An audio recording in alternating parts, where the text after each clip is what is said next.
Tuesday. It's Tuesday. It's Tuesday. It's Tuesday. It's Tuesday. It's our favorite day. Hey, it's Hey, our favorite day. It's hey, our favorite day. Hey, hey, it's our favorite day. hey, It's it's Tuesday. Tuesday. It's Tuesday. It's Tuesday. It's Tuesday. And this is the Connected Corner.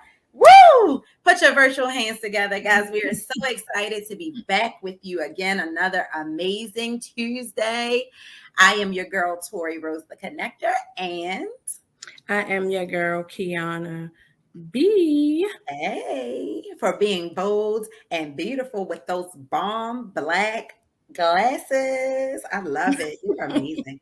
So, guys, listen, we have been for the last few weeks talking about the education of Black men in America, the value of higher education. This is part 5. We're actually getting sad because we're coming to the end of the series, but oh my goodness, it's like each week it's just boom, dynamic. Boom, dynamic, boom, dynamic. And so we are hoping that you stay connected to this series. If you haven't, you can still go to YouTube, go back and watch them. Make sure you subscribe to our channel at The Connected Corner. It's all phonetically spelled, right, Key? We like crazy letters, but there's no weird K's or C's, just The Connected Corner phonetically. Type it in, make sure you hit subscribe. And then also go up to the bell and get notified when we go live. Also follow us on Facebook and Instagram. Yes, yes, yes. Thank you. You're And welcome. we are excited. And we also want to give a shout out to our media partner, Radio on Fire. And so, again, I think I've been saying this, we're coming to the end of 2021, Yeah. right? We have less than 60 days, what about 45 days or so left to the year. And so, it's exciting. I don't know if anybody else, but hopefully you guys are making your plans and thinking about what you want to do, not just to celebrate the holidays, but what does 2022 look like for you? Yes. And hopefully you're thinking about that. And we will celebrate 3 years of the Connector Corner next year. Woo, I can't believe it. I know. So we're excited about that. So thank you to our media partner, Ready on Fire. Yes. Also, we were also on Nicotine Media for some time on that platform. And so we're just thankful for those support. But you guys, you can look and find some of our previous shows if you have not been connected and you're just getting connected in 2020, or, that you can go back and see some of our older shows on the Radio on Fire, YouTube. And so, yeah, we're excited about that. And so we want to Yes, we just give a are. shout out to Radio on Fire and Diamond K Woo, woo. there. And he has a new single out. And if you guys haven't checked it out, I think it's on all media music streaming platforms. So you can type in Diamond K and check it out. And it's really dope. And it's a good one, y'all. I know you guys may think, what's she talking about? But you want to go check it out. And it's uplifting. And if you're feeling kind of low or feeling kind of sad, you listen to this song, it's going to get your shoulders moving. And it's going to be like, Holy Spirit, activate. Holy Spirit, activate. So it's definitely a change. It doesn't really say that, but it is. It does get you in that mood, and it's a change for Diamond K. And I like to see when artists and our friends and producers like reach outside of their network, outside of their normal, I should say, and do something that's a little different. It's a little mature, adult, Christian related. Go check it out, Diamond K. On all your streaming platforms. And timing, he definitely is somebody that's in timing of things, because people need to be uplifted now for sure. So without further ado, you guys, like I said, this is part 5 of our series. We're talking about the education of Black men in America and the value of higher education. And so, again, go back and watch the previous episodes 1 through 4 if you haven't, because it will make you want to learn more, make you want to know more, because each week it just gets more and more dynamic. And so we want to bring you guys news and resources you can use. And so tonight's guest we have is the amazing Marvin Lewis Tiller Jr. I'm going to say it all right. So Marvin Lewis Tiller Jr., Marvin L. Tiller Jr., or Marvin Tiller Jr., Marvin Tiller, or Marvin. Like, ooh, okay. He is a brother. He is our friend, and he is a blessed man. And we cannot wait to hear from him. Yeah. So you guys, we are going to bring him forth, but just a little, just understanding he's a Baltimore native, educated in Baltimore City Public Schools, works in Baltimore City Public Schools now, giving back right to the same school system that he was raised in. He's also Reverend Tiller. And so he answered his calling. Get it right. And we're going to talk about all of that when he did his first sermon, because all of that is so relevant into what we're doing and what we're talking about, right? And so we want to bring forth, and y'all give a Connected Corner welcome. Drop your hand claps and all of that in the chat and say hello and welcome to the Connected Corner, Mr. Marvin Tiller. Hey. Good evening. Good evening. How are you all doing? Good. Ooh, you got that good, like, ooh, that little voice. Like, yeah, you can tell. I'm glad I let the people know this Robin Tiller, because you got that. You can feel it. You heard the offering voice. Okay, I almost slid you my ties that quick. Wait. Offering voice. Welcome, Doc. Man. Welcome. Glad to be here. Yeah. Ooh, so you have a robust bio. We didn't want to steal the thunder. Is there anything else you want to share with the people who are like, who's this man that they so happy about? Tell us a little bit more about yourself. I am a proud graduate of Shaw University, the oldest HBCU in the South. Graduated from there in 2011, magna cum laude. Praise the Lord. Currently, I am working on my Doctor of Education degree in Educational Leadership and Management from Capella University. I serve as the Library Media Specialist at the Excel Academy at Francis M. Wood High School. Shout out to my colleagues and my principal. I'm a proud member of Phi Beta Sigma Fraternity Incorporated. Shout out to my brothers of Phi Beta Sigma. That's all. I preached my initial sermon in 1998. And I've been in ministry for a long time. I'm young, but I've been in ministry for a long time, since my childhood. Started off as a musician, then working my way into ministry as a youth leader, then eventually got ordained. Actually, I got ordained 3 days or so before my junior prom, so that was pretty cool. That was pretty dope. Ordination on middle of the week, prom end of the week. So that was intentional now to keep you holy, okay? They wanted to say no, Satan. You won't get that one. Get out my head, Tori. I said, that's good timing. That's good what timing. What a twinkie dink, right? Right. I felt that one, sis. I snatched it right at the spirit. Like, let me say it for she said, okay? Because I'm thinking 1998. I know I'm older than you. Yeah. I was like 14, 15, 16. Wait a minute, preaching. Lord have mercy. I was 8 when I did my initial sermon, and I was, a junior in high school when I got ordained, and so the Lord sent you tonight not to talk about education, but to tell me stop playing. Okay, I hear you, Jesus. Come on. Look, when I was looking, I was like the years. I was so confused. I was like 80. The years are not adding up here. Look, I thought I was doing something because I got baptized when I was 8. You know what I mean? Like, people went to my grandmother and say, "You sure she know?" And I said, "I knew. I wanted to be baptized. I thought it was something." I'd be like, "I got baptized at 8. Oh, okay, yeah. I'm gonna go ahead and sit down because he can say I preached my first sermon at 8. Like, yeah, okay. He had you a little more anointed than I was at 8. No. I just got dipped in the water.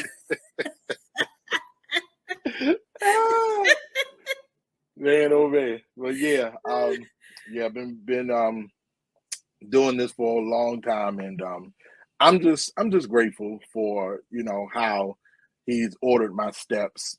Even now, he just continues to keep me rooted and grounded and keeps my steps ordered. So I'm just grateful for it all.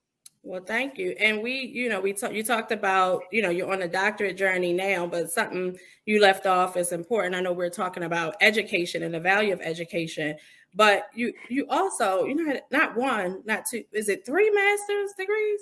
Yes, Okay. yes, yes. That's what I had thought.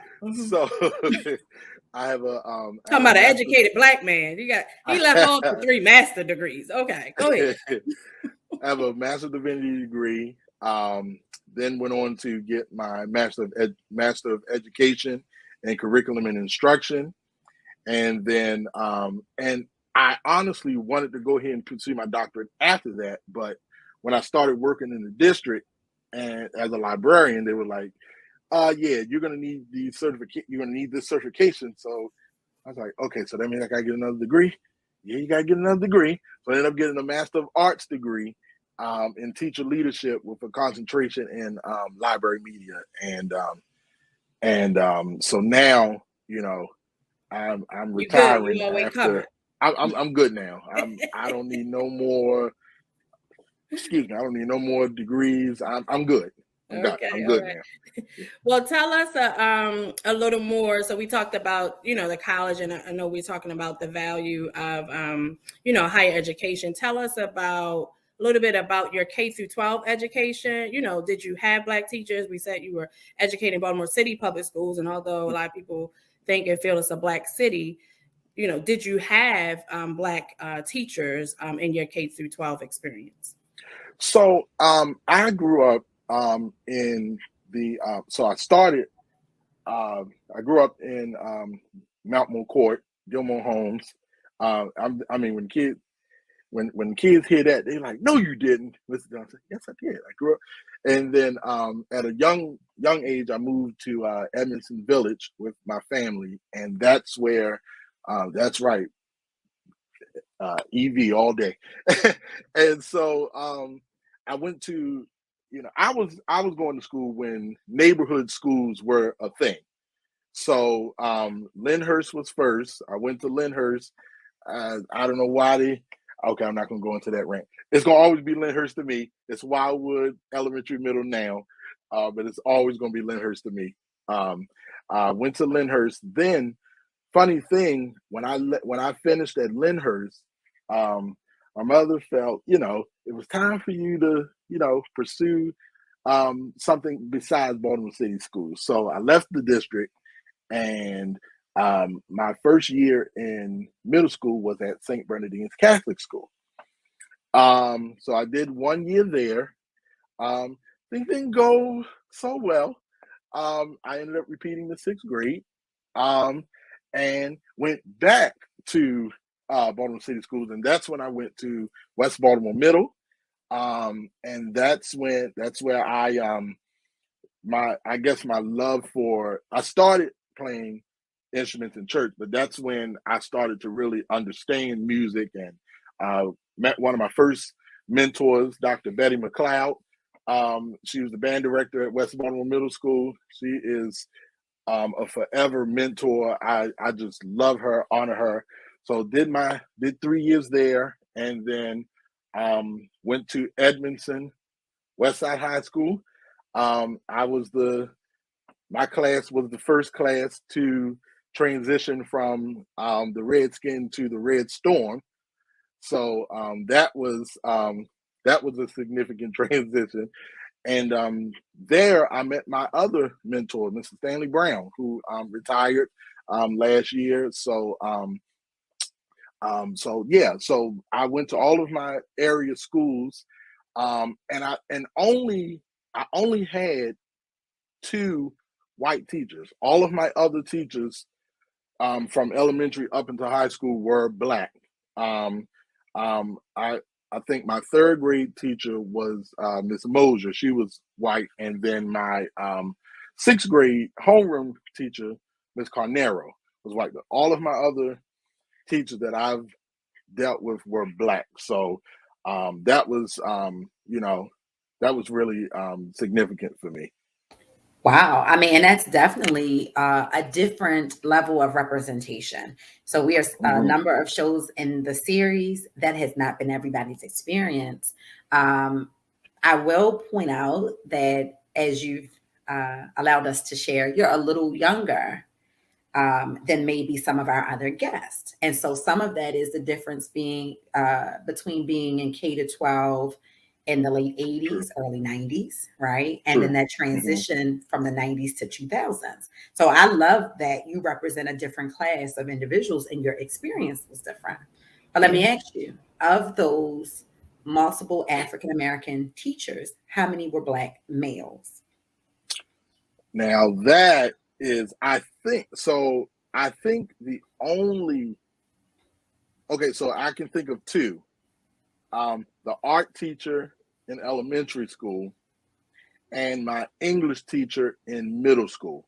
Okay. In high school, Mm-hmm. in high school, that's where I saw a Black male biology teacher. And then, of course, you saw, phys ed and then music. That's where we had the other Black male. But in those particular content areas, there were only just a few of those Black males. Awesome. And it's good to kind of see that perspective. I want to take a 10-second detour and say, I appreciate the fact that you got up out of the Catholic school. We feel strongly, and this is not to knock anybody's choices for their children, but one of the few pieces of parental advice I've accepted from my father was to take Joshua out of privatized education. And again, my opinion, our show, my opinion, right? If it floats your goat, you do something else, go ahead and do it. But he explained to me, and he did a very interesting cost analysis. And when he showed me the amount of money I would spend from pre-K 3, because I got suckered into 3 pre-Ks, right? Pre-K 3, 4, and 5, and up to 12th grade, I could save that money, and even at a small amount in interest, pay for him to go to college. So, and at the time, which it still is, for the school he would have been going to, Baltimore City offers a better, more enriched curriculum than that private school. So anyway, that was my 10-second detour. Tell us, why do you think there aren't an abundance of Black male teachers? And I've had the honor to meet Mr. Brown, and I think he's amazing. But why do you think that there just isn't an abundance of Black male teachers? So I'm going to answer that with a quote that a colleague of mine, who is a Black male educator, is quoted as saying, and I think for me, I think that answers the question as to why there isn't an abundance of Black male teachers. He's quoted as saying, when you are constantly under the pressures of data and assessments, and there's no freedom and trust to innovate, it leads folks to not really be happy with their jobs. And so I believe, and my opinion, I'm of the opinion that I think that with the state of education and where it is now, I really don't believe there is much of a motivation, especially for the Black male, to really pursue a teaching profession in the long run, because of the stress and the oftentimes toxicity that comes with the job. It can be very challenging, very frustrating. So many changes can happen, and so many pivots are happening that you have to make adjustments off the fly, and it can be a lot. And so I think oftentimes we just some just cannot handle that level of stress, and I think I think for them, it's just like, I can do something else that probably won't be as stressful as this is. And the sad reality is, I saw a statistic earlier where there are only like 2% of Black male educators, and that's unfortunate, because in other articles, I've read about and heard about, Black male educators help, when you put them in the classroom with students, they help to boost that educational experience, and they help to get them moving forward, because of their presence and because of their motivation with those students. So, it's a lot that comes with the assignment. And so, hopefully, the district is coming up with ways to, better recruit, especially Black male educators, and, get them in the classroom and get them to motivate other young Black men and women, to see that there are many of us out here that love our jobs and love what we do and want you to succeed. You may not go down this exact same path, but for you to see an example that looks exactly like you, that's motivation for them to, pursue those other avenues. Yeah, that is really important, and that's really been the sentiment across the series.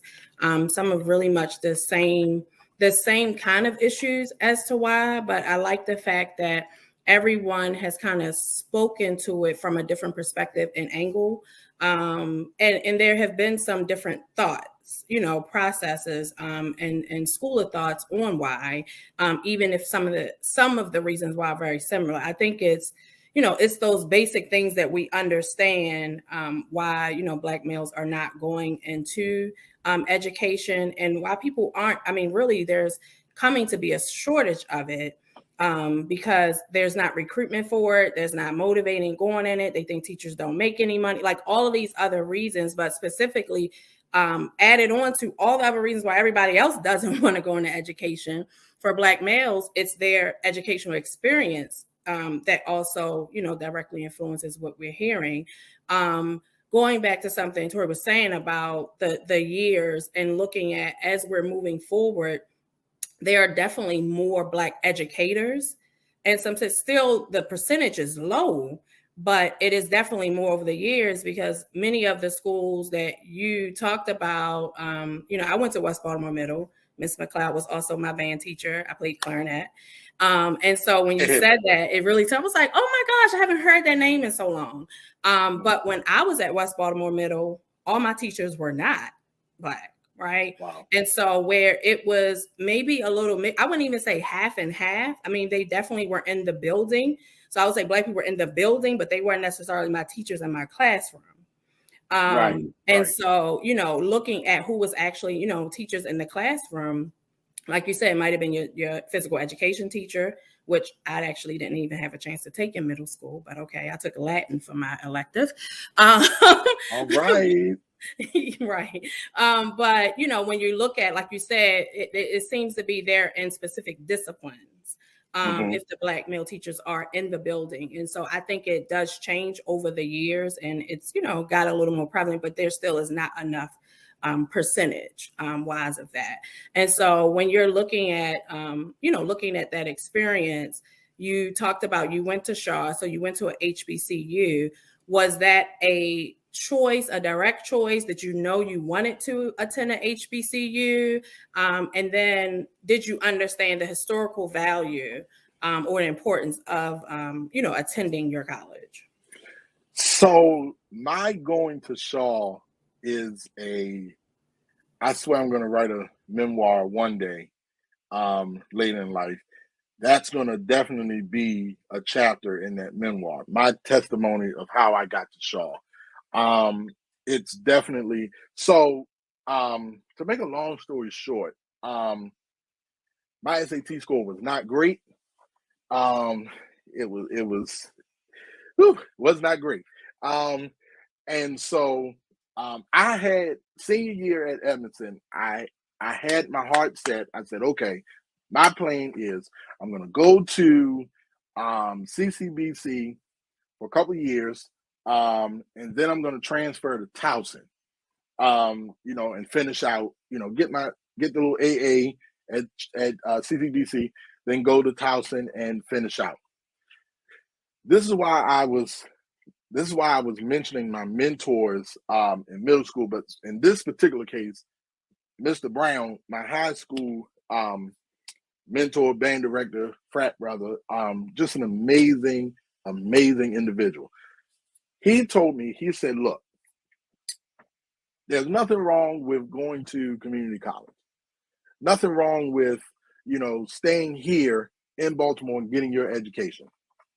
But you have the ability to go outside of these walls of this city and make something of yourself. Don't know if that's exactly what he said, but it was something along that line. And so he said, okay, I'm going to set you up on for audition, because I played, so middle school, I played drums. That's where I was a drummer extraordinaire. When I got to high school, I didn't want to play drums, but got coerced into joining the band class and ended up playing the tuba. So I played the tuba, loved it. I marched with the Ravens band for 3 years, playing the tuba. Just a little side thing. But he set me up with an audition with a band director at Shaw University. And, he said, send us your information, send us application, all that good stuff. And, so long story short, submitted my application, didn't hear anything. And mind you, I'm at CCBC, going to the orientations, doing all I need to do to start my classes at CCBC. I go to my grandmother's house on a Wednesday. To this day, I do not know how this lady got my grandmother's number. I do not know, and God rest her soul, she passed a few years ago, but I do not know how she got this number. So I got a call from my grandmother, from Shaw, at my grandmother's house on a Wednesday, saying, you need to report. This is your call reminding you need to report to your band camp this coming Saturday. I said, does that mean I got accepted into Shaw? She said, your name is on this housing list, so that means that must mean something. So now this is Wednesday. I have to be there Saturday. Don't know. I've never been to college. Don't know how to pack or anything. So family scraped up some money. The Greyhound was my friend at least the first 3 years of my time at Shaw. Got some money, got a Greyhound. I literally packed. This is no lie. I literally packed. Now if you've taken children to college, you're packing to keep them down there. I literally went down there with one suitcase, maybe a few days worth of clothes, a Bible, a Strong's Concordance, and a pack of applesauce. I kid you not. That's what I went down there with. I was totally underprepared to go to Shaw. And so I went, participated in the band camp. Things didn't sort of go as planned. And so I had an issue or injury of some sort with my leg, and I just was not feeling it. So I went home. I dropped my classes. I went home. I'm thinking, okay, if you drop your classes, you withdrawn from the university. That wasn't the case. Went home. The band director called me while I was home and said, your scholarship is still here. Just come on back down. So I better prepared myself to go down there. But then on the bus ride, I literally heard the Lord say, you ain't down here for band. You are not down here to be in no band. I need you to get your academics up. This school has given you an opportunity to make something better of yourself, because your grades were decent, but they weren't perfect, And so I need you to bounce back. And so I'm like, this man he's coming. I'm on this bus with the assumption that I'm going to be reporting to his office to report to band. I need you to tell this man, you're not playing in the band. You're done. So had that conversation with him, told him, that, I wasn't going to be in the band. He said, he gave me that conversation. Well, you're going to lose the scholarship is $7,500. You're going to lose that. And, I don't know what to tell you, but I wish you the best of luck. So, long story short, the Lord allowed me to stay there. And it wasn't until late into my freshman year that I understood what I was getting myself into. Those freshman studies classes were amazing at telling the history of Shaw University. So I really didn't, that first couple months there, I'm in a totally different city, totally different state. I don't know what's going on. I'm seeing all these people on the yard for this thing called homecoming. What is that? I don't, why all these people on the yard? I'm trying to go to the cafeteria. Like, I can't get nowhere, so it wasn't until late into my freshman year that I understood that you are a part of something that is historic. The first HBCU in the South. Most of your North Carolina colleges, Central, Elizabeth City State, Fayetteville State, their founding presidents attended classes at Shaw. Ella Baker, in 1960, founded the SNCC, Student Nonviolent Coordinating Committee. It was birthed out of Shaw. North Carolina A&T, their first classes were on the campus of Shaw University. So much history, so much relevance. And it was then where I understood I am a part of something that is going to benefit me for the rest of my existence. And so going forward, I cannot mess up this opportunity because, God allowed for this to happen. And it's just another prime example of God strategically ordering my steps. When I didn't see, when I'm thinking I'm going to do 2 years at CCBC, then go to Towson, God is like, nope, I'm sending you to Raleigh. You're going to be a student at Shaw. You're going to be successful there. You're going to graduate magna cum laude.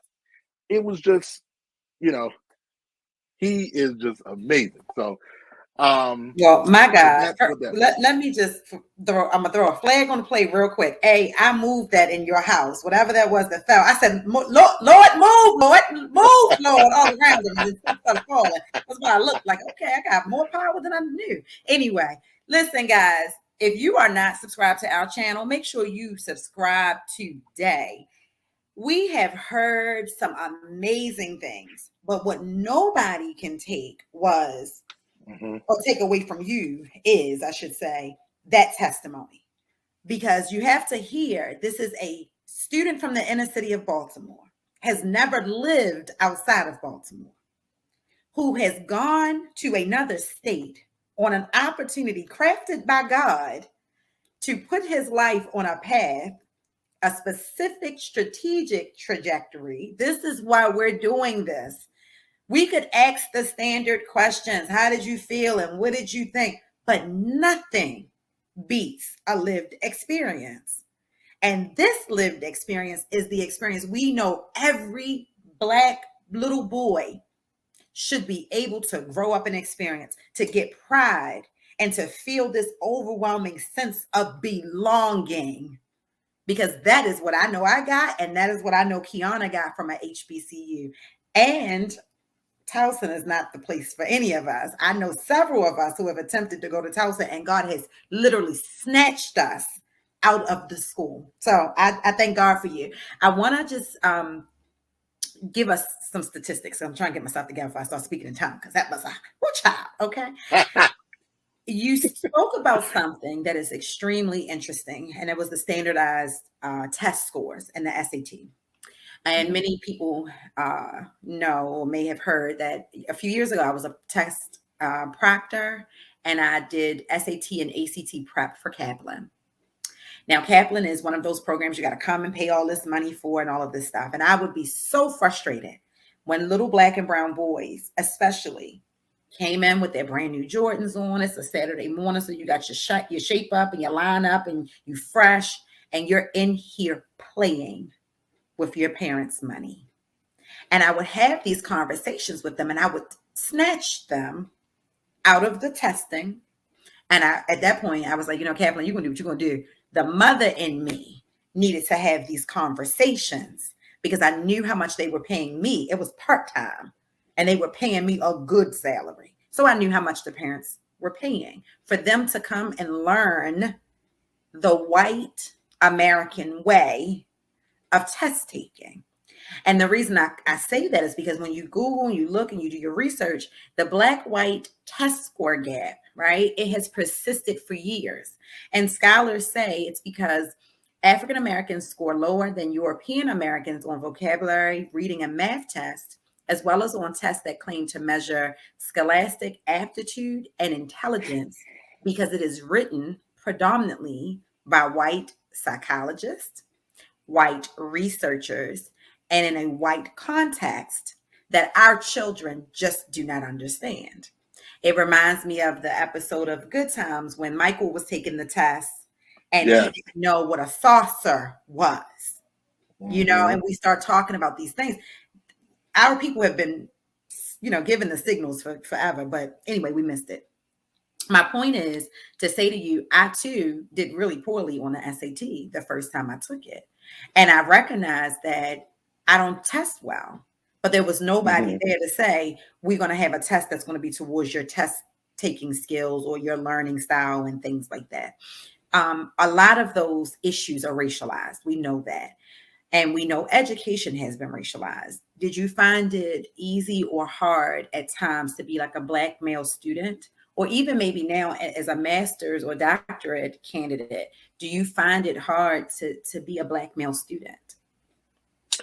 I would honestly say no, but that doesn't mean that I am I'm not privy to the struggles that others have experienced, as Black educated young men.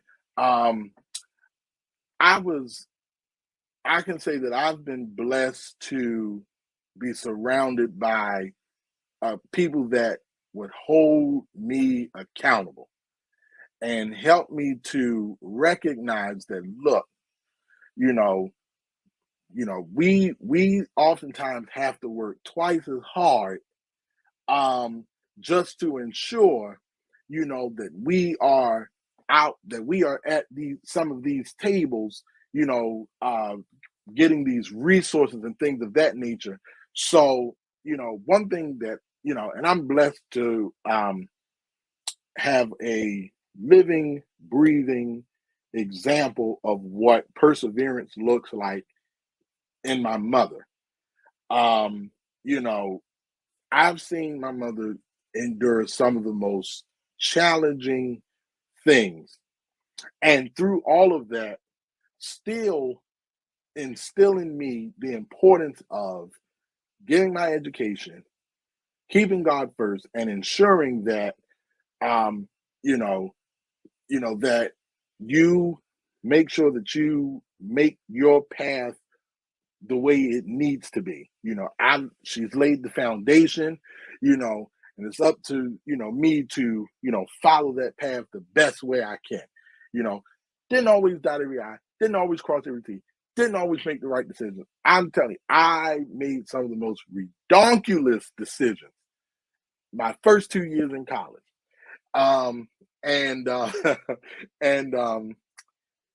even in the midst of that, still having those accountability people around me, saying you're better than this, saying you don't have to, just because, you grew up one way does not mean you have to end up that way. Use it as a stepping stone to get to your next level. So, and of course, I understand, the struggles and things that, our people have had to experience, just trying to get an education. And so, it was important for me to, understand that, and also instill in the students that I've been blessed to teach, we can't take advantage of the things that we've been, afforded to have.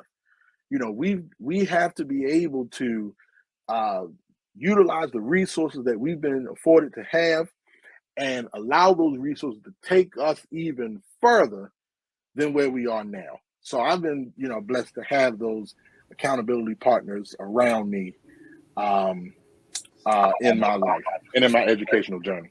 Do you know what that is? Can you see what that is? A pin mic drop. Mic drop. You dropped that thing. Yes, you most certainly did. And it's so funny because sometimes we notice the podcast and I feel like this happens to me. I'm sitting and I'll be listening and I'm taking notes and I'm like, this is I have a show to host. Like, we're supposed to be hosting this. And I'm just in listening mode. It's like, it's time to respond. It's time to respond. But I just wanted to, really, again, here at the Connected Corner, we want to bring you news and resources that you can absolutely use, that regular people, average people like ourselves can use. And so having you on here, Marvin, understanding, even for those who might not be from Baltimore, but from other cities who have grew up in poverty, urban areas, all of this, I want to be sure to just kind of recap those things that are definitely here as resources or those tidbits and things to make sure that, our audience, give us your feedback, drop your comments, continue to let us know how you're here, make Marvin feel welcome, and, communicate. You could drop in the chat and have this conversation with us. But like Tori said, listening to definitely your testimony about Shaw, a couple of things, not just the sense of belonging. And so I want people to understand, because, we're going to push and we're going to encourage and we're going to promote HBCUs, right? And if other choices are made because for whatever reasons that was, best choices or whatever your family decides, there's no knock. I mean, we want our kids to go and get education, but understanding what they get from an HBCU, they are not going to get at a predominantly white institution. I don't care how you try to swing it. I don't care how much money are they throwing at you. I don't care what it is that they're doing. You're not going to get that same experience, right? So that's number one, that sense of belonging. Also hearing the overcoming of challenges. And so I want people to hear that, oh, I wasn't smart enough. My grades wasn't enough. My SAT scores wasn't enough, right? That is not a reason to stop. It's not a reason to stop, right? Because as an educator, regardless if I'm no longer in the classroom, still mentoring, still helping, there's a combination. You are a combination of things. You are pieces that make you up as an individual and a student. And yes, it's test scores. Yes, it's grades, but it's also your talents. It's the time that you have put in. If that C was a lot of work for you to get, be proud of that C. Right. And so we have to start encouraging our students and understanding that that where grades are important, I will accept the C from my students, whether teaching, my own students, my children, all my children, whether I birthed them or I taught them in the classroom. If you did your all for that. Right. And so you want to make sure that students understand it, and you don't feel that because you were not an A or B student and you didn't get the highest SAT or ACT scores, that college is not on the plot for you to do. So you overcame those challenges, getting out of where you are. Like Tori said, going to Baltimore, getting away, going somewhere different, accepting that challenge that you went unprepared the first time, right? With just your thing of applesauce and a few things and a couple outfits on the Greyhound, right? I can only imagine anybody who know me, family, friends, and those who have watched the show long enough and heard Tori talk about me or whoever. I'm gonna tell you, I'd have probably had I don't even know, they would have had to push me on a bus. I would have just not been able to do it, not having my whole list. She was like 72 hours. Do they know today is Wednesday? Yeah. And then she would have needed her cooler with snacks. Yeah, that would have been a whole challenge for me, right? Like, I'm going unprepared. I cannot be unprepared. And so that blessed me, you know what I mean? Because a lot of times I know I've been mentored and coached and things, through business. And a lot of times it's like, Kiana, what are you doing? Just do it, right? You waiting for perfection. You're waiting for this thing. You're waiting for everything that you feel like supposed to be in place to be in place. And I'm hearing you don't have to wait that long. If just do it. The opportunity came, run into it. Bust your head open through the door, the window, the bus, trip on the bus, do whatever it is you have to do, right? Because that opportunity there, and you may not get it, but then you got a second time to go around, and then you say, I'm gonna be more prepared this time, right? So don't blow your second chances. It is what I'm, you get a second chance, you better do right with that second chance, right? And so you did that. And then getting there and understanding the history, I mean, just the things to motivate you, that's that belong in the history. It showed you how important it was for you to get your act together and to do what it was that you needed to do. And so, you guys just put your comments there. Is that what you got? Like, I just had to give that back to the audience because I don't want people to miss that. And that is what this is about, because all of that you went through, showing the value and how important getting the education was, the value of that higher education and the value of attending an HBCU. And so hopefully you guys are getting that. If you have students that are on their way to college, thinking about college, if they in 7th, 8th grade, get them on college tours now, do what you got to do, take the road trips. If you don't have plane money, fine, fill a gas tank up, do what you need to do. Because we hope that, these episodes in this series, we are addressing an issue in disparity of Black educated men, the challenges that you all go to, the lack of Black educators, and in particular, Black male educators. But we also hope that people are also just getting inspired, to know that college is there for your kids, your grandkids, nieces and nephews, or yourself if you want to go back. Right. And so hopefully people are also understanding what we're saying about that value of education as well, and doing those things to make sure and help those young people around us to overcome those challenges. And so you guys, again, the resources, the news, the things that you can use, we want to continue to bring that. And then also we want to make sure we're doing our part. Some of the things that we've talked about and just kind of looking at that. So all of these challenges, all of these things, just making sure we're getting that. What in your experience that you have gone through, right? You've overcome these different challenges, the scholarship, you were blessed to not have to take the music scholarship, right? And still had an opportunity to stay there.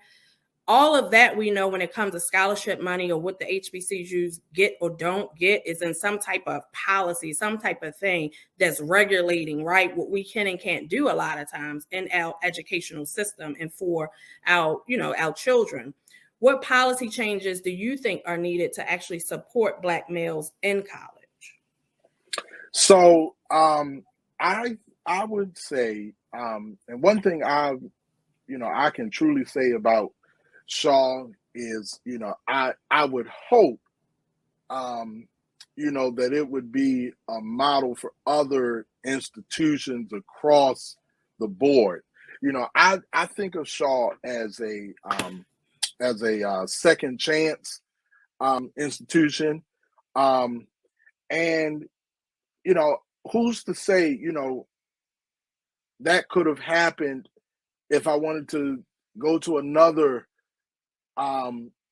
HBCU that may have had different requirements and things like that, and I could have maybe missed out on an opportunity to go to, my dream HBCU, just because, maybe, SAT score prevented me from at least getting that opportunity. So I would hope that, they would take a look at how they measure standardized tests as a admission requirement. Maybe, there's a way that there could be a workaround, to that. That's what I'm, creating those opportunities for Black males that may not be there for them, one in their efforts to go to an HBCU. So, I think just creating those, those workarounds, if you will, to, assist them into getting into those, because you never know what that college experience would do for them, because I will say, Howard was definitely one of those um, schools that I definitely had an eye on, you know, but unfortunately, because of my SAT score, I couldn't even give it a second look, because it was completely out of the question. And so, just, creating those opportunities to look past, standardized testing, maybe throw an exception, based off of other areas, you know, that could be something, that could be worked in. So that's kind of where I was thinking with that. That is huge. And listen, if you decide to march on Washington, I am right there with you with the abolishing of standardized tests. I think my disdain for it is also professionally rooted, not just morally and consciously rooted, but as a history teacher, ninth and 10th grade, we're preparing for the HSAs. And when you start to really study what other measurements of assessing other states have, they don't use HSA. And in Maryland, students by the boatload are failing because they don't pass that standardized test at the end of 10th grade. Here I am now meeting your ninth graders who don't know how to write well, because up until 7th and 8th grade, they're being told just get their thoughts out. We'll worry about the spelling and the grammatical things later. They don't see themselves in history because their parents don't talk about it. The parents don't want to talk about voting or policies or discrimination or anything at home because they're overwhelmed. I'm not even going to say they're disinterested. Social media has us all beat up and beat down. We're tired. So when we get home, I don't want to talk to my kid about 1621 was the first Thanksgiving, but are we really celebrating Thanksgiving? What we thankful about? Let's talk about how you would feel if we went on vacation and came home and somebody had moved up in your house. Let's talk about, that's the conversation. I'm tired. I don't feel like having these conversations. So anyway, I digress. I think that if you decide to fight that fight, you can count on me. You got both our phone numbers, and Kiana will be right there too, because she like action. I wanted to ask you a quick question. I know we're coming down to our time. And it's a two-parter. It is, what do you think African Americans should be instilling in their children to get them prepared for college and beyond? So that's the first part. And in that, how do we advance the mission of HBCU? So you kind of touched on about the policy piece. We can tie that in to our sense of community and responsibility to our kids. Yeah. So there's a few things. Number one, discipline. Number two, accountability. And also recognizing, as I sort of alluded to earlier, that nothing is handed to us. And that, whatever we need to do, whatever we need to go after, we need to work hard to go after those things. One of the things that I've noticed is that there is not a lot of, well, I'll just say, discipline and accountability are just dirty words in this day and time. Nobody wants to be held accountable. Nobody wants to be disciplined, and, of course, I'm not talking about, how, I was disciplined growing up, but I mean, just, in a sense that, we recognize when something isn't right, and then, being able to fix that without, the unnecessary backlash. And so, I think we as a community have to recognize that, discipline and accountability will take us a long way. And that old adage is so true. It definitely takes a village. It takes a village. Just because, the teacher or somebody goes, holds you accountable to something, that doesn't make them a bad person. It's because your counselor or somebody else says something to you that keeps you rooted and grounded. That's not them putting you down. Rather, it's them building you up, because they've been oftentimes where you've been. They've seen those roadblocks, and so they're trying to get you to not go down those same roads. And so we have to do better at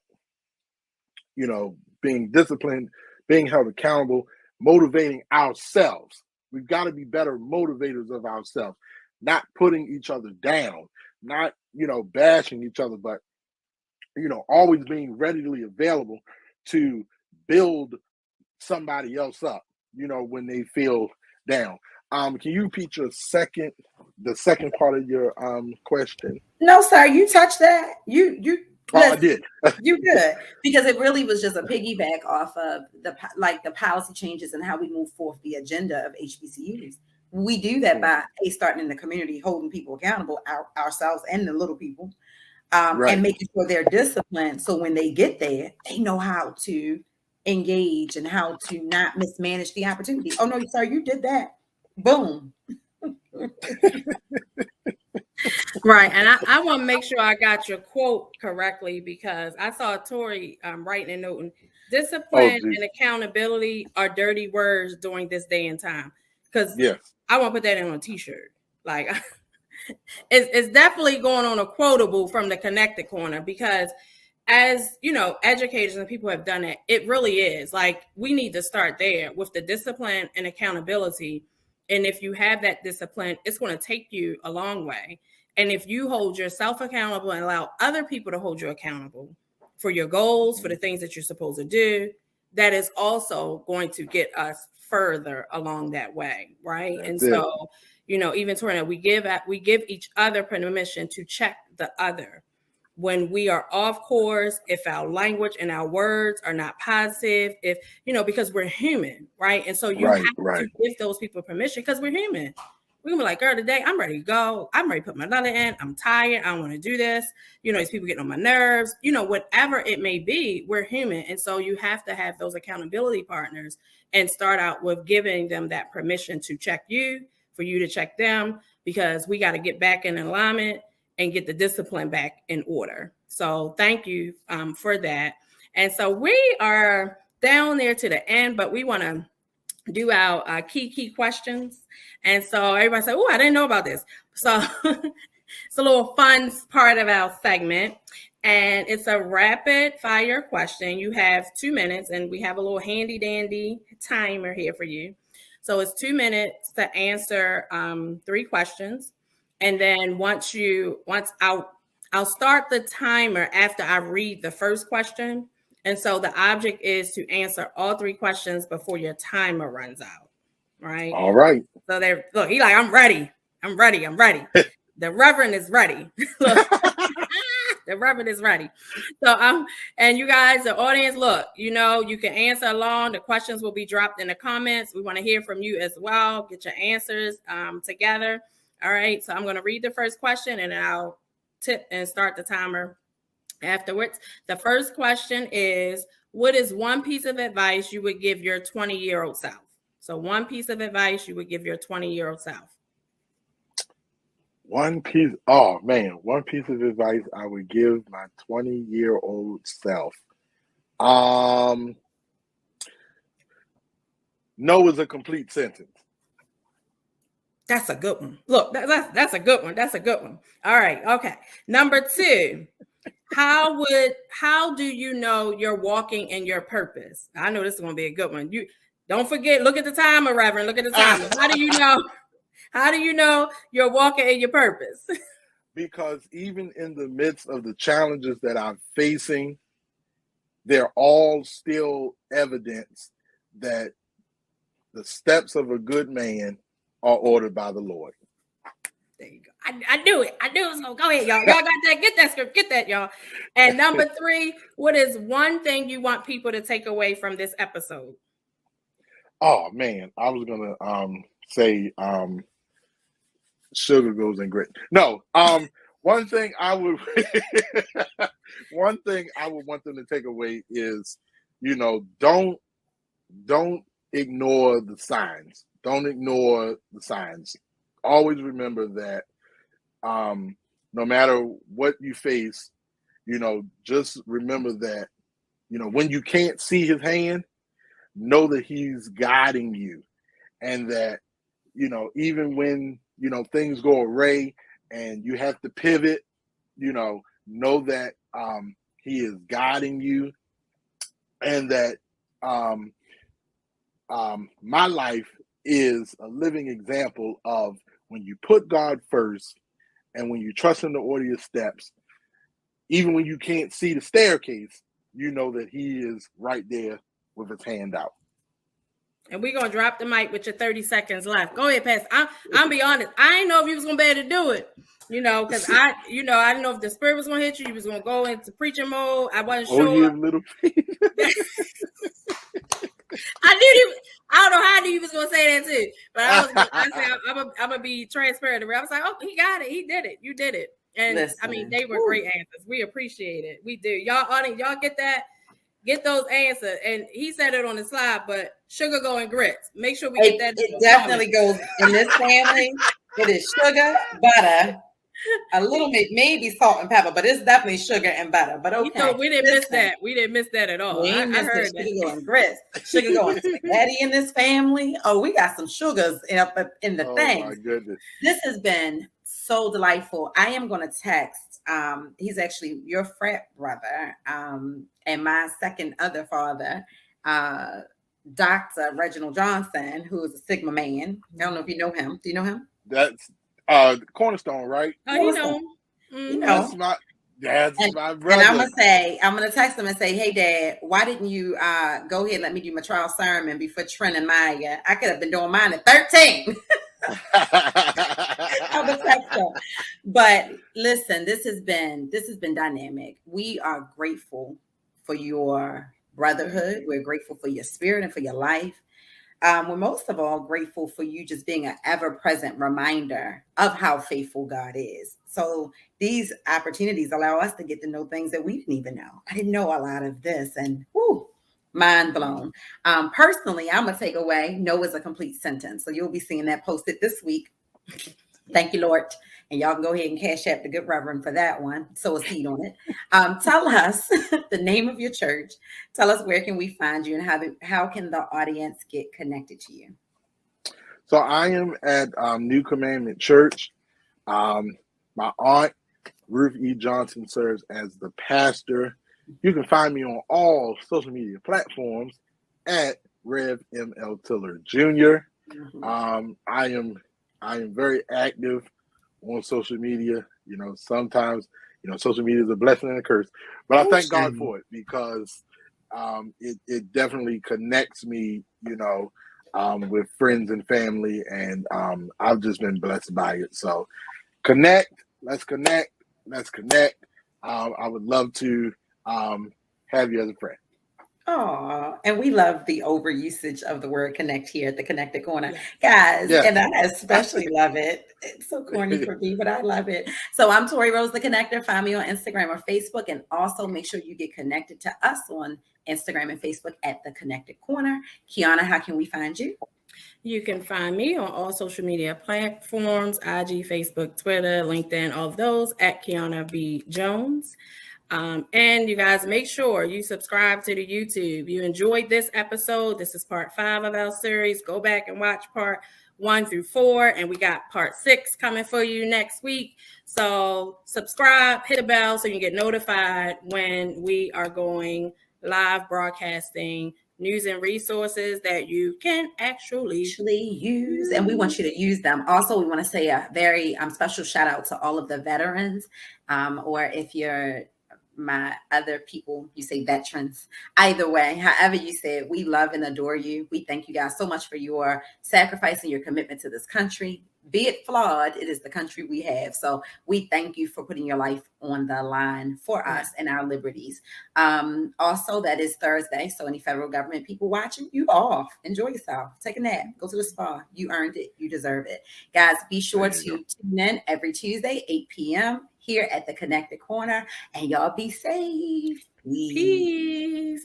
And before I want to go, tomorrow's my daddy's birthday. Happy 65th birthday, Mr. Gary Jones. Happy birthday.